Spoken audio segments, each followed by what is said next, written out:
Salut à tous, on se retrouve aujourd'hui pour parler du Paris Saint-Germain ce jeudi 20 juin et on commence tout d'abord avec les joueurs du PSG en sélection. Et tout d'abord, jour de match aujourd'hui pour deux joueurs du Paris Saint-Germain qui vont s'affronter. Donnarumma avec l'Italie affronte l'Espagne de Fabien Ruiz. Donc ça sera un gros match parce que les deux équipes ont gagné leur premier match. Donc l'équipe qui gagnera s'il y a un vainqueur ce soir sera officiellement qualifié pour les huitièmes de finale de cet Euro. Les deux devraient commencer en plus titulaires. On peut voir tout d'abord côté espagnol que Fabien Ruiz, après son magnifique match lors du premier match où il avait été élu homme du match contre la Croatie, devrait bien sûr commencer au milieu de terrain avec Rodrigo. Et de l'autre côté, côté italien, Donnarumma sera bien sûr le gardien de l'Italie. Donc voilà, on a hâte de voir bien sûr cette rencontre.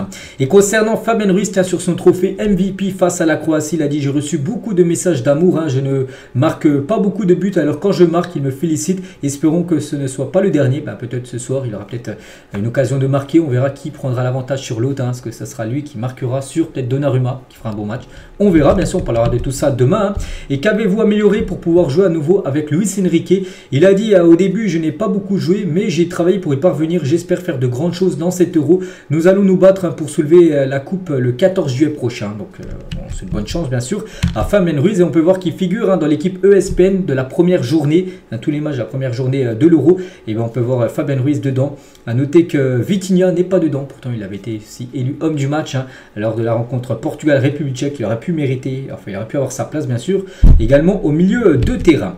On continue, tiens, on va parler de Donnarumma, vu qu'on parlait de ce soir, tiens, il va jouer contre l'Espagne. Et Donnarumma, c'est vrai que cette saison, il a des stats incroyables. Donc, but concédé par match, 0,80. Donc, moins d'un but concédé par match depuis le début de saison, depuis août 2023. But évité, 11,5. Un pourcentage de tirs arrêtés cette saison, 82% pour arrondir. Il est en progression sur les buts évités. Et les tirs arrêtés, si on regarde sur les années précédentes, en gros, il fait beaucoup mieux cette saison que sur les années précédentes. Regardez, là, il a évité 11,5 buts. La saison dernière, c'était 5,4 et la saison encore avant, c'était 0,6. Voilà, actuellement, bien sûr, c'est peut-être la version Prime qu'on peut voir de Gianluigi Donnarumma. Et Enzo Raiola, l'agent de Donnarumma à Radio Sportiva. Donc, son avenir est au Paris Saint-Germain. Le club est très content de lui, tant en ce qui concerne le président que Campos. Le projette à moyen et long terme. Et nous espérons que la victoire de la Ligue des Champions puisse arriver. On espère. Donc, voilà, il dit son agent, en gros, que le futur de Donnarumma est au PSG, malgré l'arrivée de Safonov, la nouvelle signature, on peut dire, du côté de Paris en tant que gardien. Et l'agent de Donnarumma, il a dit: reviendra-t-il en Serie A à l'avenir, peut-être dans le futur. Aujourd'hui, je pense que c'est très difficile de revoir un jour Donnarumma évoluer du côté du championnat italien. On continue avec d'autres joueurs qui jouent l'Euro, comme Ousmane Dembélé avec Didier Deschamps, le sélectionneur de l'équipe de France, à J-1 du match de l'équipe de France demain soir contre les Pays-Bas. Et regardez à quoi peut ressembler le 11 de départ. Et Ousmane Dembélé devrait commencer titulaire. Donc Barcola, les gars, effectue une excellente séance d'entraînement hier. Il s'illustre particulièrement face à Brice Samba, Alphonse Areola, mais ne devrait pas être titulaire pour le prochain match. Regardez la compo probable. Donc il y a seulement un Parisien qui devrait être titulaire, Ousmane Dembélé. Donc voilà, parce qu'on pensait avec peut-être le forfait de Mbappé, parce que Mbappé s'est cassé le nez, donc pour l'instant on ne sait pas. Ça sera soit Mbappé titulaire ou plutôt Giroud et Marcus Thuram. Les gars seront encore titulaires. Bon, il n'a rien à voir avec le PSG, Marcus Thuram, mais c'est quand même je comprends pas, les gars, qui peut encore commencer titulaire. Marcus Thuram, un match avec l'équipe de France, c'est un piston, il est pistonné au max, parce que son père c'est Lilian Thuram, et Lilian Thuram connaît Deschamps. C'est fou, les gars. Voilà, tu mets Bradley Barcola tout simplement titulaire, et tu mets Giroud en attaque. C'est Mbappé peut pas jouer, mais tu mets pas Marcus Thuram, les gars, sur le couloir gauche. Bref, c'est Deschamps qui fait ce qu'il veut. Le calendrier de la saison 2024-2025 de Ligue 1 sera dévoilé demain, vendredi. On est le 20, c'est le 21. Voilà, donc demain on sera le premier match du PSG pour la prochaine saison. N'oubliez pas que la saison dernière, le premier match avait été l'équipe de Lorient. Ça avait été un triste 0-0 contre une équipe quand même de Lorient qui descend, je crois, en deuxième division. Donc je sais même plus s'ils descendent ou pas. Bref, donc voilà. Concernant bien sûr le calendrier sera dévoilé demain. On souhaite aujourd'hui un très bon anniversaire. C'est Gonzalo Ramos. Donc avant-hier, les gars, c'était comment il s'appelle, Nuno Mendes. C'était même hier, c'était le 19. Hier, c'était Nuno Mendes, le défenseur gauche parisien portugais. Là, c'est l'attaquant portugais. Gonzalo Ramos, il fête aujourd'hui ses 23 ans. Donc 40 matchs joués cette saison du côté de Paris pour 14 buts et 2 passes D. Il a remporté 3 trophées, la Ligue 1, la Coupe de France et le trophée des champions. Le meilleur est à venir pour lui, on espère, parce qu'il ne va pas quitter le PSG. Je pense pas. Voilà, c'est une saison bon, plutôt compliquée. En plus, il a été il a loupé quelques matchs. Hein, en décembre, il était malade. Il avait perdu, je crois, plus de 10 kilos. Il avait dit dans une interview. Bon, il est revenu. Donc, on espère que la deuxième saison qu'il va faire à Paris sera bien meilleure que la saison là qu'il vient de faire. Mais il y a des espoirs, hein. Ça a été une saison prometteuse, on peut dire, pour Gonzalo Ramos. Le PSG est heureux aussi d'annoncer la signature de 10 nouveaux joueurs au sein du centre de formation du PSG. Ça, c'est plutôt une bonne nouvelle. Un gardien de but, 2 défenseurs, 4 milieux de terrain et 3 attaquants nés entre 2004 et 2007 qui intégreront les effectifs du club parisien à partir de juillet prochain.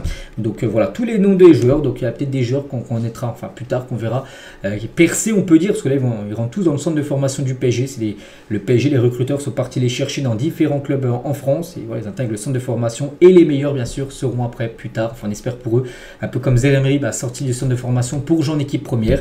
Donc voilà, tous ces joueurs, on peut voir les contrats qu'ils ont signés. Bon, la plupart c'est un an de contrat, 2024 jusqu'à 2025. Donc on leur souhaite tous bonne chance. À part lui, il a un contrat jusqu'à 2027. Bon, pourquoi, peut-être parce que peut-être meilleur que les autres, j'en sais rien. Mais on leur souhaite tous bien sûr la bienvenue et voilà, qu'ils fassent enfin on espère une belle carrière à Paris. On continue, on va parler Mercato. Le PSG a proposé une première offre à Lyon pour Ryan Cherki. Il y a la grosse rumeur là depuis 1 ou 2 jours de Ryan Cherki que le PSG le veut. Pourquoi pas. Donc l'offre est d'environ 15 millions d'euros plus 3 millions de bonus. Donc déjà une info concernant le joueur, il est en fin de contrat dans un an. Parce que voilà, ça peut. Le prix bien sûr n'est pas le même que s'il a un contrat pendant 5 ans ou un contrat encore un an. Donc lui il est en fin de contrat au 30 juin 2025. Donc voici l'offre faite par le Paris Saint-Germain. Donc Luis Enrique pense que Ryan Cherki est un profil qui pourrait beaucoup apporter au Paris Saint-Germain.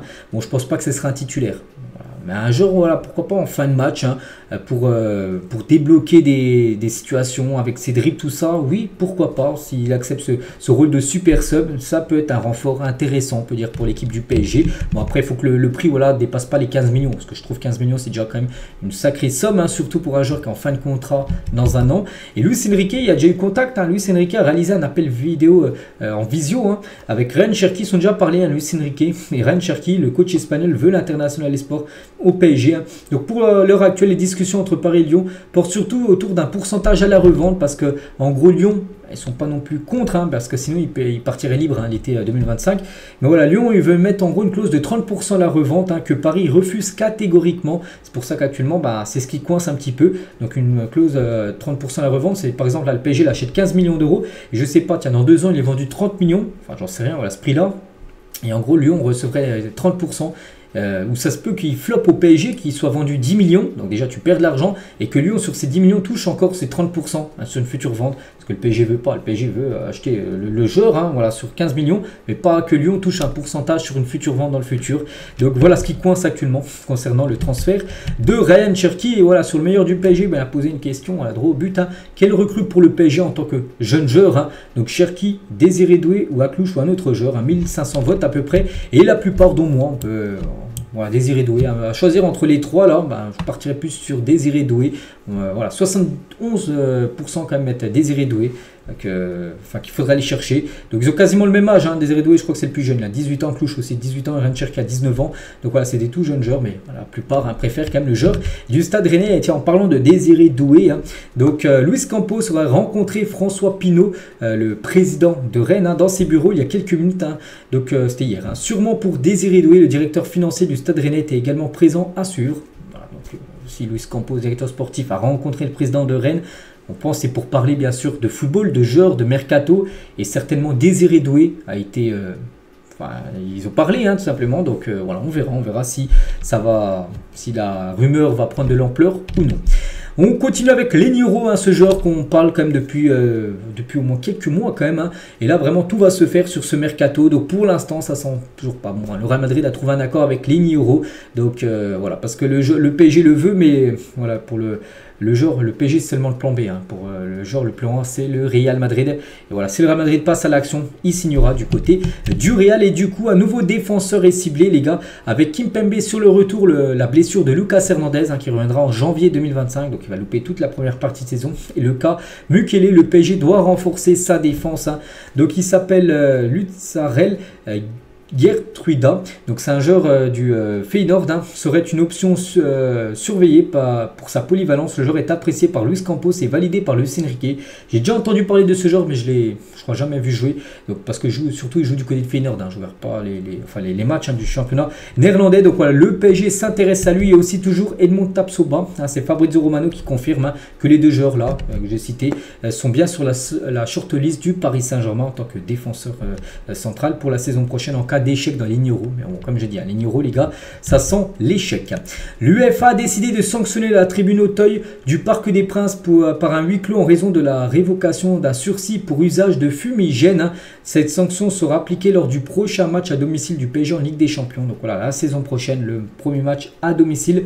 La tribune derrière les buts sera à huis clos, c'est officiel. Il n'y aura pas de supporters à cause de PSG était en sursis et du coup lors du dernier match il y a eu des fumigènes qui ont été craqués et du coup voilà, ça sera un sursis, pas tout le stade, juste la tribune derrière les buts. Et on finit aujourd'hui avec la future Ligue des Champions et le futur ballon pour cette LDC où le PSG est bien sûr qualifié.